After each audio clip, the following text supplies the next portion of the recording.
You guys, we're getting closer. We've almost raised $100 for my local homeless shelter. Those that are new to the channel, every new subscriber up to 1,000, I'm matching with a $1 donation. There is no time limit for this. Donate $1 for free today and subscribe. Thank you again to everyone who has already helped. We started out the season 2-0 and we were quickly climbing the top 25 rankings. This was a level of team success that I hadn't experienced since high school. JMU definitely came to play though. They were hungry after starting the season 0-3, but Jawar Jordan didn't care. 25 took it all the way for a touchdown on 3rd and 21. Jawar is deceptively quick at halfback. I caught the defense lacking on this play. Playing man defense against me equals free lanes to run and punish the defense. I mentioned before that I worked on my throwing power and kind of my accuracy overall, but the biggest improvement I probably made was game sense.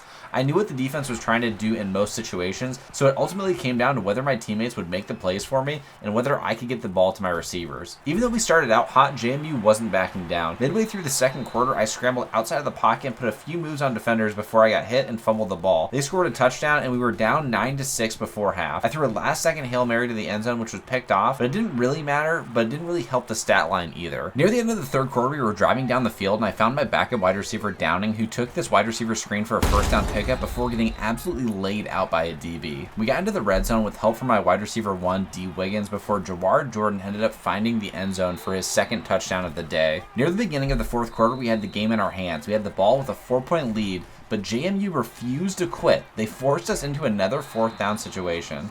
I had 2 reads, either hit my deep route over the middle or hit my corner route on my left. I trusted my instincts, and honestly, I had to make this throw to avoid a sack anyways, and it ended up getting picked off.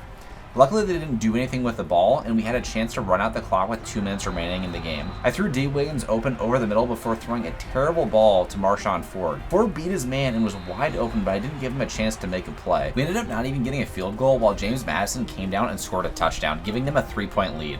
We weren't ready to give up our first L though. With 30 seconds left, I orchestrated a drive that put us into field goal range in time to tie the game and send us to overtime.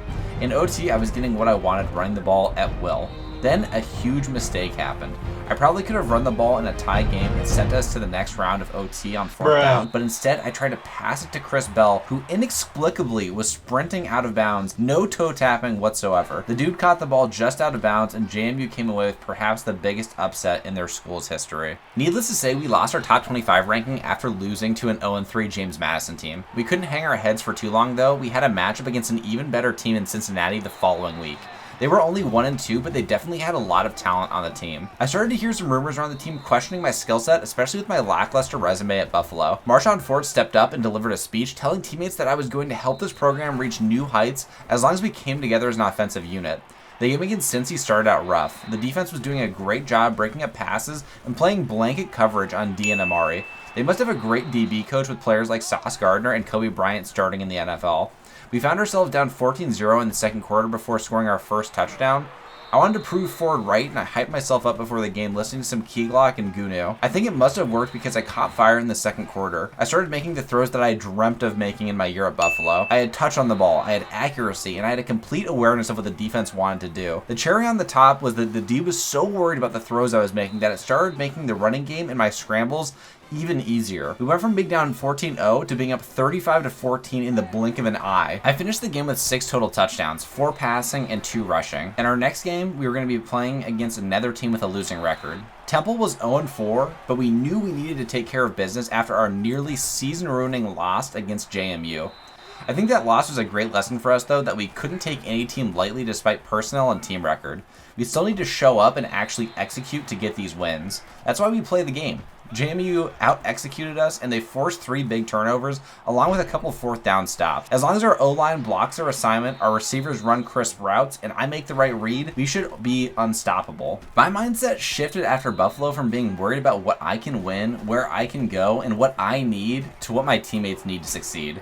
Not only am I more focused on my teammates' success, but I just have extremely talented teammates, and I've started to build chemistry with them over the course of the season and during practice. I'm slowly trying to have a real voice in the huddle that my teammates can rally around. For now, that falls on our X Factor, Ford, but Marshawn is a senior, and next year, someone is going to have to step into that role.